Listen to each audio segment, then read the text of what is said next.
Investors को तो कुछ नया नहीं करना है, जैसे कहते हैं ना आप, इन्वेस्टर्स का तो वो मामला है, आप क्रूज़ कंट्रोल में अगर गाड़ी चला रहे हैं Noida to greater Noida highway पर, तो बस आपको बीच में ये देखना है कि कोई रॉन्ग साइड ना आ जाए, जो कई बार हो जाता है।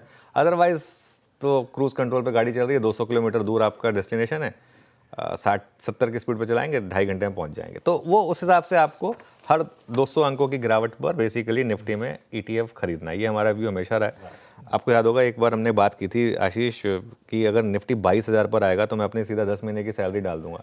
वो 21,800 पर आया और मैं मजाक नहीं कर रहा हूँ, मैंने डाली हुई थी, है ना। मैं मतलब ऐसा तो नहीं है कि मैं सिर्फ बोलने के लिए बोल रहा था।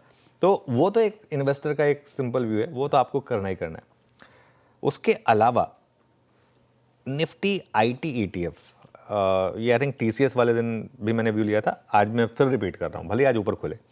यहाँ से अगले 3 महीने में हर गिरावट पर निफ्टी IT की ETF में बाइंग करें, क्योंकि देखिए एग्जैक्ट बॉटम आप नहीं पकड़ पाएंगे, हो सकता है यहाँ से और 1000 पॉइंट की गिरावट बाकी हो निफ्टी IT में।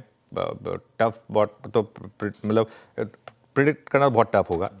उसके अलावा मिड कैप और स्मॉल कैप यहाँ सेलेक्टिव रहें, लेकिन बाइंग जरूर करें मिड कैप और स्मॉल कैप में। आई थिंक अब हम उस स्टेज में हैं जहाँ पर ये कहना बहुत फैंसी है कि नहीं मिड कैप और स्मॉल कैप के वैल्यूएशंस बहुत हाई हैं हाई, लेकिन मौके वहाँ पे भी हैं और आपको मौके ढूंढने होंगे। और एक अगर आप फंड मैनेजर हो तो ये आपका काम है वो मौके ढूंढना रादर देन कैश में रहना।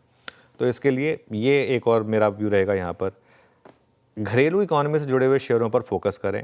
आई थिंक कल का एक एग्जांपल देता हूँ मैं आपको। कल हर कोई मान रहा था कि HDB फाइनेंशियल के नंबर के बाद स्टॉक 10% गिरेगा, चोलामंडलम ये सब 5-5 10% गिरेंगे, सब ये मान के चल रहे थे। रत्ती भर स्टॉक नहीं गिरे, मतलब चोला गिरा, स्टार्ट हुआ 3% नीचे, ग्रीन में जाके बंद हुआ। तो ये अब जो क्यूट कनेक्शन है ना, ये नहीं चलेंगे। आप थोड़ा सा जो स्ट्रॉन्गर डोमेस्टिक इकोनॉमी से जुड़े हुए स्टॉक्स हैं उन पर बाइंग करें। ये तो होगी इन्वेस्टर्स की बात। ट्रेडर्स की जहाँ तक बात है, आप लॉन्ग रहें और डिप्स में ऐड करें। और एक चीज़ सिंपल है, अभी के लिए बैंक निफ्टी रिलेटिवली बेटर है। 2 दिन से हमारा व्यू ये रहता है कि बैंक निफ्टी से बेटर है लॉन्ग करने के लिए। और अगर आप लॉन्ग कैरी कर रहे हैं तो निफ्टी बैंक लें, और हेज करना है तो निफ्टी का पुट ले लें, क्योंकि रिलेटिवली बैंक निफ्टी बेटर है।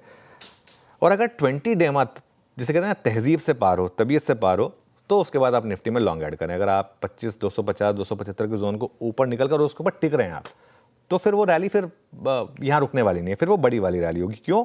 उसके बाद आपका बाकी काम शॉर्ट स्टार्ट करेंगे। शॉर्ट्स इस समय ऑलमोस्ट रिकॉर्ड लेवल पर है FIS के शॉर्ट्स। और अगर इन्हें फॉलो थ्रू नहीं मिला और ट्रिगर मिला यहाँ से, कोई भी रैली आई ना यहाँ से, तो वो बड़ी वाली होगी, फिर वो 50-60 पॉइंट वाली नहीं होगी, फिर वो जो पिछली बार हमने 1000 पॉइंट की रैली प्ले की थी ना, वो उस तरीके वाली रैली होगी। और स्टॉप लॉस छोटा है और अपसाइड बड़ी है। स्टॉप लॉस क्या है? 25,088 का, परसों का लो। अपसाइड क्या है? अगर एक बार 25,350 क्रॉस हुआ तो इवन 25,800, जो 25,669, 25,800 और फिर इवन ऑल टाइम हाई 26,200। हाँ, अगर स्टॉप लॉस लगा, पिछले 2 दिन का लो टूटा, तो that view gets negated out the window, उसको रिस्पेक्ट करेंगे। बिल्कुल।